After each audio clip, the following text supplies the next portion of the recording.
નમસ્કાર મિત્રો દેશ અને દુનિયાના સુપરફાસ્ટ સમાચારમાં તમારું સ્વાગત છે। ગજવા એ હિન્દ થઈને રહેશે, દિલ્હીને દુલ્હન બનાવીશું તેવું આ વ્યક્તિએ જણાવ્યું છે। પાકિસ્તાનમાં હાજર લશ્કરે તૈયબાના કમાન્ડર હાફિઝ અબ્દુલ રઉફે ભારત વિરુદ્ધ ભડકાઉ ધમકીઓ આપી છે। નવેમ્બરમાં એક વાયરલ વિડીયોમાં તેમણે કહ્યું છે કે ગજવા એ હિન્દ થઈને રહેશે અને તેઓ દિલ્હીને દુલ્હન બનાવશે। રઉફે દાવો કર્યો છે કે ઓપરેશન સિંધુ પછી ભારત આગામી 50 વર્ષ સુધી પાકિસ્તાન ઉપર હુમલો કરવાની હિંમત નહીં કરે। તેમણે એમ પણ કહ્યું છે કે કાશ્મીરની લડાઈ પૂરી થઈ નથી પણ વધુ તીવ્ર બનશે। આ રીતે તેમના ભાષણથી અત્યારે તે ટ્રોલ થઈ રહ્યા છે અને અત્યારે ભારતના લોકો તેના ઉપર ગુસ્સે પણ થયા છે। અન્ય મહત્વના સમાચારની વાત કરીએ તો ભોપાલમાં બની છે વિશ્વની સૌથી લાંબી સેન્ડવિચ, લંબાઈ છે 270 foot. Institute of hotel management Bhopal દ્વારા વિશ્વના સૌથી લાંબા સેન્ડવિચનો રેકોર્ડ બનાવવામાં આવ્યો છે। ટીમે માત્ર 7 મિનિટ 26 સેકન્ડમાં 269.9 ફૂટ લાંબો અને 8 ઇંચ પહોળો સેન્ડવિચ તૈયાર કર્યો। આ અનન્ય સિદ્ધિને લિમ્કા બુક ઓફ વર્લ્ડ રેકોર્ડમાં હાલ નોંધવામાં આવ્યું છે। 300 ફૂટના ટેબલ પર એડિબલ ગ્લુની મદદથી 24 ઇંચના બ્રેડ લોફર્સને જોડીને સેન્ડવિચ તૈયાર કરવામાં આવ્યો હતો। અન્ય મહત્વના સમાચારની વાત કરીએ તો થોળમાં પ્રવાસી પક્ષીઓની સંખ્યામાં 200%નો તોતિંગ વધારો। થોળ પક્ષી અભયારણ્યમાં છેલ્લા 20 વર્ષમાં યાયાવાર પક્ષીઓની સંખ્યામાં ઐતિહાસિક વધારો થયો છે। સાઇબેરિયા અને યુરોપથી આવતા પક્ષીઓ માટે થોળ હવે સુરક્ષિત આશ્રયસ્થાન બન્યું છે। વર્ષ 2004માં અહીં 18,372 પક્ષીઓ નોંધાયા હતા, જે આંકડો 2024માં 3 ગણો વધીને 55,589 થયો છે। સૌથી વધુ વધારો ફ્લેમિંગોમાં થયો છે, જે 2004માં 0 હતા, હવે 12,459 થયા છે। આ ઉપરાંત કુંજ અને બતકની સંખ્યા પણ વધી ગઈ છે। અન્ય મહત્વના સમાચારની વાત કરીએ તો કિંજલ દવેના પરિવારનો સામાજિક બહિષ્કાર। ગુજરાતી લોકગાયિકા કિંજલ દવેના પરિવારને આંતરજ્ઞાતીય લગ્નના મુદ્દે સામાજિક બહિષ્કારનો સામનો કરવો પડ્યો છે। કાંકરેજના સિરોહીમાં મળેલી 5 પરગણા ઔદિત્ય બ્રહ્મ સમાજની બેઠકમાં નિર્ણય લેવાયો છે। સમાજે કિંજલ દવેના પિતા લલિત દવે અને પ્રહલાદ જોશીને આજીવન સમાજ બહિષ્કાર કર્યો છે।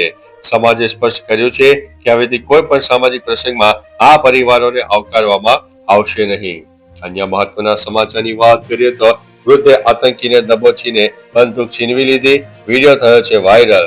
ઓસ્ટ્રેલિયાના સિડનીમાં હનુક્કા તહેવાર મનાવી રહેલા યહૂદીઓ પર આતંકવાદીઓએ અંધાધૂંધ ફાયરિંગ કર્યું। જો કે આ ગોળીબાર વચ્ચે એક વૃદ્ધે અતુલનીય હિંમત બતાવી। તેમણે જીવના જોખમે પાછળથી એક આતંકવાદીને પકડી લીધો, તેની પાસેથી બંદૂક છીનવી લીધી અને તેને ભગાડ્યો। વૃદ્ધની આ બહાદુરીને કારણે અનેક લોકોનો જીવ બચ્યો છે। આ હિંમતનો વિડીયો સોશિયલ મીડિયામાં વાયરલ થયો છે। અન્ય મહત્વના સમાચારની વાત કરીએ તો ભારતે આફ્રિકાને 7 વિકેટે હરાવ્યું છે। સિરીઝમાં લીડ જોવા મળી છે। સાઉથ આફ્રિકા સામેની T20 સિરીઝના ત્રીજા મુકાબલામાં ભારતે 7 વિકેટે શાનદાર વિજય મેળવ્યો છે। દક્ષિણ આફ્રિકાએ આપેલા 118 રનના લક્ષ્યાંકને ભારતની ટીમે માત્ર 15.5 ઓવરમાં જ આસાનીથી હાંસલ કરી લીધી છે। બેટિંગમાં સૌથી વધુ 35 રન અભિષેક શર્માએ બનાવ્યા, જ્યારે શુભમન ગિલે 28 રનનું યોગદાન આપ્યું। આ જીત સાથે જ ભારતીય ટીમ 5 મેચોની T20 સિરીઝમાં 2-1 થી આગળ થઈ ગઈ છે। અન્ય મહત્વના સમાચારની વાત કરીએ તો અમદાવાદમાં 35 વર્ષ જૂની સોસાયટી ગેરકાયદેસર જાહેર। અમદાવાદના ઘાટલોડિયા વિસ્તારની સ્નેહાંજલિ સોસાયટીને 35 વર્ષ બાદ ગેરકાયદેસર જાહેર કરવામાં આવી છે, જેનાથી 25 પરિવારો મુશ્કેલીમાં મુકાયા છે। બિલ્ડર અંજના બિલ્ડર દ્વારા ફાળવેલા પ્લોટને બદલે અન્ય પ્લોટ ઉપર બાંધકામ થવાથી આ વિવાદ સર્જાયો છે। રહેવાસીઓ પાસે દસ્તાવેજો હોવા છતાં મૂળ પ્લોટ માલિકનો કાયદેસરનો દાવો કોર્ટમાં સાચો ઠર્યો છે। હાલ આ મામલો સુપ્રીમ કોર્ટમાં પહોંચ્યો છે। અન્ય મહત્વના સમાચારની વાત કરીએ તો જો હિન્દુઓ જાગશે તો દુનિયા જાગશે। RSSના વડા મોહન ભાગવતે કહ્યું છે કે હિન્દુઓ એક થઈને રહેવું જોઈએ અને દેશને આગળ લઈ જવો જોઈએ। જે આપણે રહીએ છીએ તેને હિન્દુ ઘર જેવું શણગારવું જોઈએ। આપણે નક્કી કરવું જોઈએ કે આપણી દિવાલો પર સ્વામી વિવેકાનંદનું ચિત્ર લગાવવું કે માઇકલ જેક્સનનું। હિન્દુઓ એકતા માટે એકરૂપતા જરૂરી માનતા નથી, જ્યારે દુનિયા બીજી રીતે માને છે। જો હિન્દુઓ જાગશે તો દુનિયા જાગશે। દુનિયા માનશે છે કે ભારત રસ્તો બતાવશે। અન્ય મહત્વના સમાચારની વાત કરીએ તો સચિને મેસીની જર્સી ગિફ્ટમાં આપી। ભારતની મુલાકાતે આવેલા ફૂટબોલર લિયોનેલ મેસીએ મુંબઈના વાનખેડે સ્ટેડિયમમાં ક્રિકેટના દિગ્ગજ સચિન તેંડુલકર સાથે મુલાકાત કરી. આ ઐતિહાસિક ક્ષણે સચિન અને પોતાની ઓટોગ્રાફ વાળી ટીમ ઇન્ડિયાની જર્સી લિયોનેલ મેસીને ભેટ આપી હતી. બંને મહાન ખેલાડીઓ તસવીર ખેંચાવી હતી, જે એક યાદગાર પળ બની છે.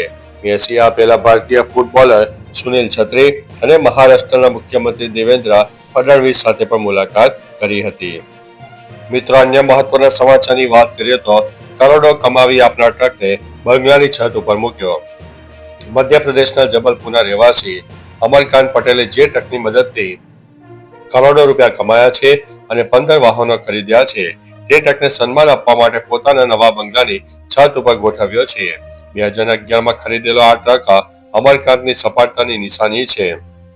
15 વર્ષનો પરમિટ પીરિયડ પૂરો થયા પછી તેમણે તેને સ્ક્રેપમાં વેચવાને બદલે હંમેશા નજર સામે રાખવા માટે 3 ટન વજનના ટ્રકને ખાસ ક્રેન દ્વારા છત ઉપર મૂક્યો હતો. ચાલો મિત્રો, ફરીથી દેશ અને દુનિયાના સુપરફાસ્ટ સમાચાર લઈને મળતા રહીશું. ત્યાં સુધી અમને રજા આપશો. નમસ્તે.